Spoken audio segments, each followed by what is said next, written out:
తెలంగాణ రాష్ట్ర మంత్రివర్గ విస్తరణపై PCC chief Mahesh Kumar Goud కీలక వ్యాఖ్యలు చేశారు.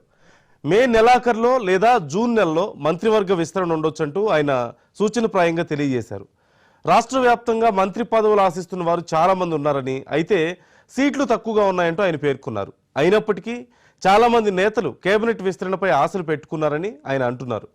పీసీసీ చీఫ్ హోదాలో తనను కేవలం సలహాలు సూచనలు మాత్రమే అడుగుతారని మహేష్ కుమార్ గౌడ్ స్పష్టం చేశారు.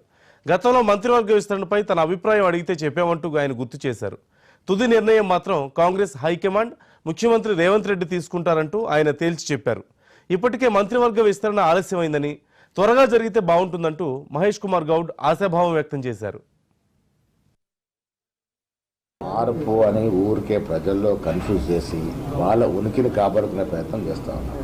వీళ్ళు చెప్తా పోతే ఇంత బహత్తరమైన కార్యక్రమాలు జరుగుతున్న ఈ సందర్భంలో ముఖ్యమంత్రి మార్పు ఏమవసరం ఉంటుంది?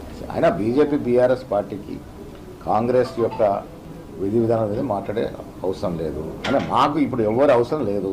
యువ నాయకుడు ఉన్నాడు, మాకు చక్కటి పాలన నడుస్తూ ఉంది. మంత్రివర్గ సభ్యులు, సీనియర్లు, ముఖ్యమంత్రి గారు మంచి కలయికతో ముందుకు పోతా ఉన్నారు. ఆ దృష్టి అంతా ప్రజల యొక్క అవసరాలు తీర్చడం, ప్రజలకి మనకి ఎన్నికల ముందు ఇచ్చినటువంటి మాట నిలబెట్టుకోవడం. మాకు లేని బాధ మీకెందుకు? మేము, మా ముఖ్యమంత్రి, మా మంత్రులంతా కూడా సఖ్యతతో మా ఎజెండా ఒకటే. ఎన్నికలకు ముందు మనం ఏమేమి వాగ్దానాలు ఇచ్చామో అవి పూరించడమే. ఆ దశగానే ప్రయత్నం జరుగుతూ ఉంది. మా దగ్గర ఏ సమస్య లేదు. వారెందుకు సమస్య తీసుకుంటూ తెలియదు. పోయిన బీఆర్ఎస్ టైంలో మంత్రులు తీసుకున్నటువంటి కమిషన్లు మాట్లాడితే ముందు వెనక తోకలు కట్ చేసి దాన్ని ఎడిటింగ్ చేసి దాన్ని కేర్ చేస్తున్నట్టు. కొండా సురేఖ గారు మాట్లాడింది వేరు, సోషల్ మీడియాలో వస్తుంది వేరు. మొండేమో తోక కట్ చేసేసరికి అదేమైపోయింది, మొత్తానికి డిఫరెంట్ అని తీసుకుంది.